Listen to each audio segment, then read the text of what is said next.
Experts have often communicated the potential of growth in the ICT sector in Africa, and now firms are racing to provide connections to parts of the continent that are not yet covered. Investors are also in other data market segments which have transformed businesses and shown significant growth. Let's take a look. The continent as a whole has seen the implementation of submarine fiber optic communications cables over the past few years. Projects such as TEAMS, also known as the East African Marine System by the Kenyan government, WACS and SEACOM, all aim to bridge the digital gap. We're talking about submarine cables that we've got quite a few of them that have now landed on our shores.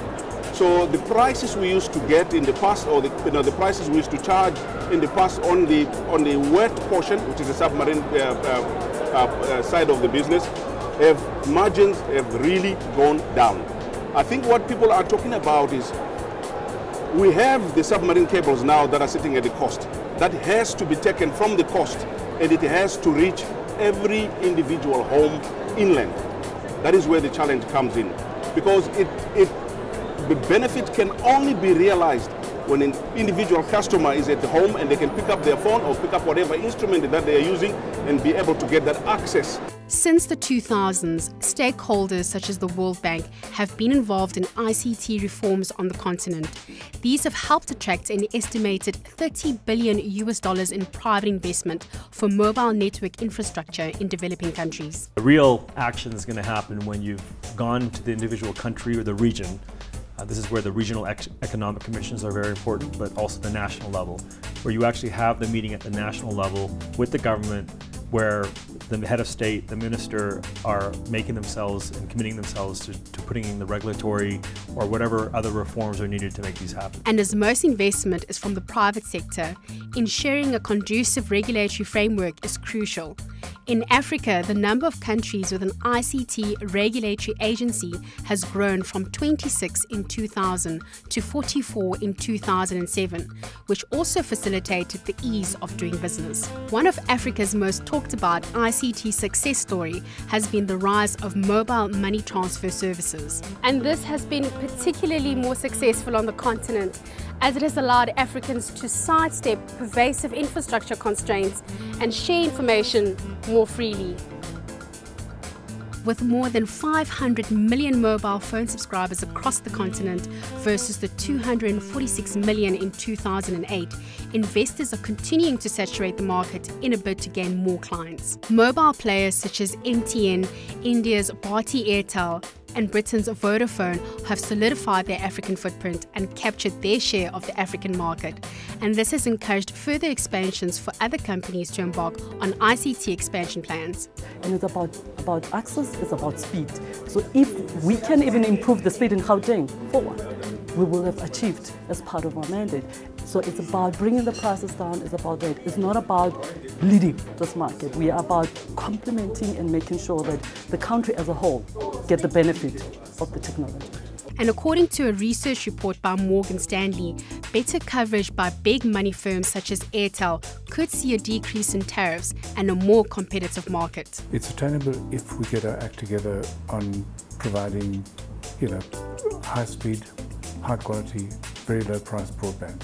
And that is not going to be achievable unless government is able to get the players in the market together, cooperate with them, get them to cooperate with each other, ensure that we're not duplicating costs where we don't need to duplicate costs, separate those issues which provide competitive advantage for each of the operators, and get the basics shared, if you like, shared resources so that we can bring the cost down. While Africa's ICT sector is set to continue on its growth path, various challenges still remain. It is, however, reassuring to see a movement towards unlocking the potential gains that technology is able to generate. Tumisho Maganyele, Johannesburg. Welcome back. Still with me in the studio is Craig Holmes, Telco Executive at IBM, Middle East and Africa. Aidan Baigri, Head of Business Development at SEACOM, and Dobek Pata, he's ICT Analyst at Africa Analysis. Aidan, let me begin with you. our first discussion was dominated by the fact that we now have this massive capacity that has been built up over the years. But I was trying to get a sense and understand why we've been unable to use all of this capacity. That's why I was asking about the fact that how much has been put in, how much remains to be put in, and you telling me it's there, but we're not using it. Explain why we are not using it. Look, I think the biggest challenge is, as Dobek alluded to earlier, is getting that fibre from the coastline into the cities and into the inland countries. I want to blame somebody. Who is at fault here? Look, I think it's probably yourself if I think really clearly about it. And I think we can talk about it after the show. No, I think what's happened is this, you're sort of inundated by submarine capacity on the shoreline, and there's a natural bullwhip effect where people have to react and suddenly say, look, suddenly we need fibre in the terrestrial markets inside the countries. Beforehand, because there was such a small trickle of submarine capacity, they didn't really need high quality, robust and redundant infrastructure terrestrially. So there's a natural evolution, and the market forces are going to push that and say, look, now we need terrestrial fibre, you know, connecting the cities. And then it's about getting from the cities to the end users, which is very much the mobile space, as Craig was chatting about earlier. Seems to be Africa's biggest route to get to people like you and I on the street. So it's a whole, there are a lot of sort of players in the ecosystem, and it's really now about a catch-up game. And we're seeing it happening. I mean, it really is happening. Fast. Is part of the problem perhaps the people we like to blame the most, who of course in many cases are the ones to blame, the governments, the guys who put together the rules and laws that we need to follow when we decide to put money into a particular area? Can I begin with you, Dobek, and then we'll come to Craig? To an extent it is, but in the sense that bureaucracy is always cumbersome, or tends to be, and especially when you look at, well, even if you look at the metropolitan environment, you need to once you move into the wireline environment, away from wireless, you need to cross streets, sidewalks, premises, and to get permissions from relevant authorities to do that takes a lot of time and paperwork. And same goes for national networks. When you build transmission networks, fiber transmission networks from city A to city B, to the coast, to the submarine cable landing station, you cross large swaths of land and you need permission to do so, to dig up. It's a little different than wireless, but there you need to have frequencies to be able to operate different radio frequencies depending on the technology. For which you need permission from the authorities. And you need to obtain it from the regulatory authority, and again, that can, we've seen examples. South Africa is a blatant one at the moment. Operators have been waiting for a while for the so-called LTE, fourth generation standard frequencies to be allocated, and it's just taking far too long for between the government and the regulator going back and forth. So that's a stumbling block, but it's also natural. There's a natural retardation from operators, as Aidan indicated. At one point in time, operators realized, well, we need to have actually a lot more capacity inland to be able to take advantage of the international connectivity that's cheap and becoming cheaper in the greater scheme of things. And they make a strategic decision to invest and build those networks if they're not available. And that, again, takes time and money. So it will take a couple of years before we have a competitive environment in South Africa on a national scale. So Craig, when are you coming up with this technology that enables us to bypass these guys who move a little bit slowly in government and these other people?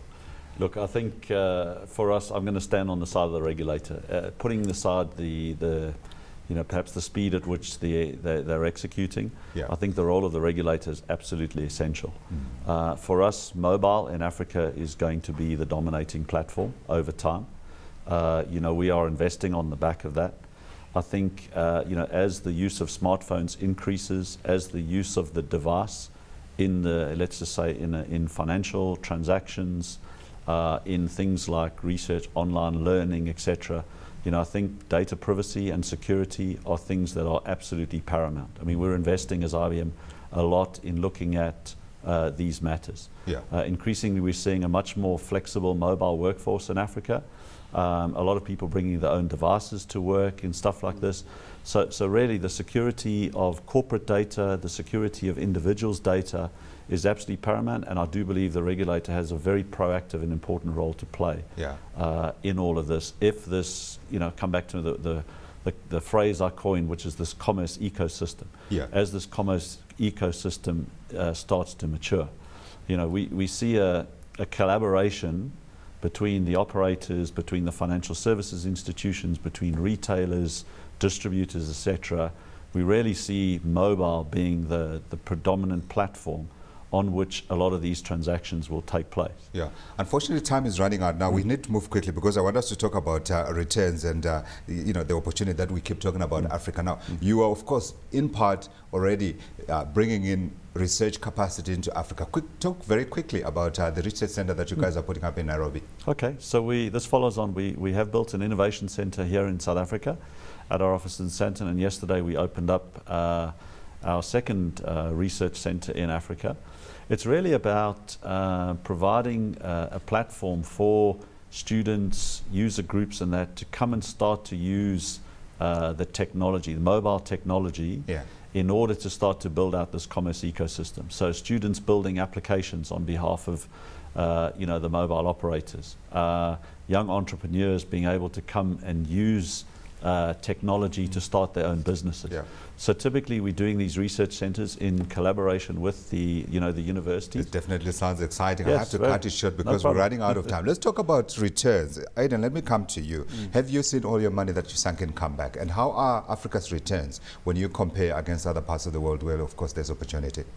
Look, I think there's been a lot of opportunity for us in terms of returns. I like numbers, Aidan. I know, we all do.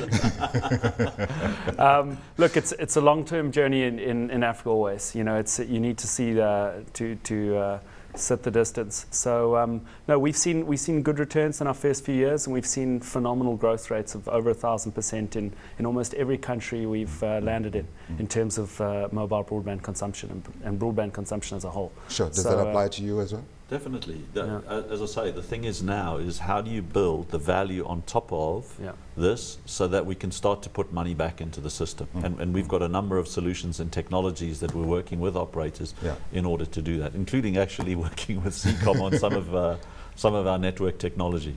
Dope, can you picture that anywhere in the world? Africa's returns versus other parts of the world, emerging markets, etc.? Well, again, in this particular space, it depends where you play. Mobile operators used to have a return on investment between 3 and 5 years on voice services. It's not going to be as quick on data. And one of the reasons is because of price wars that we are seeing now. And the margins are becoming lower and lower. EBITDA margins are decreasing or stabilizing. But I think it's in general we still see fairly healthy growth in Africa. Just because there's still quite a bit of pent-up demand and opportunity, greenfields opportunity going forward on the business and consumer market segments. And those amounts are likely to continue coming to Africa. May the price wars continue coming to Africa. Unfortunately, that's all we have time for in this edition of Invest Africa. We'll be back next week. Until then, from me, Godfrey Motizgo, and my guest, it's goodbye.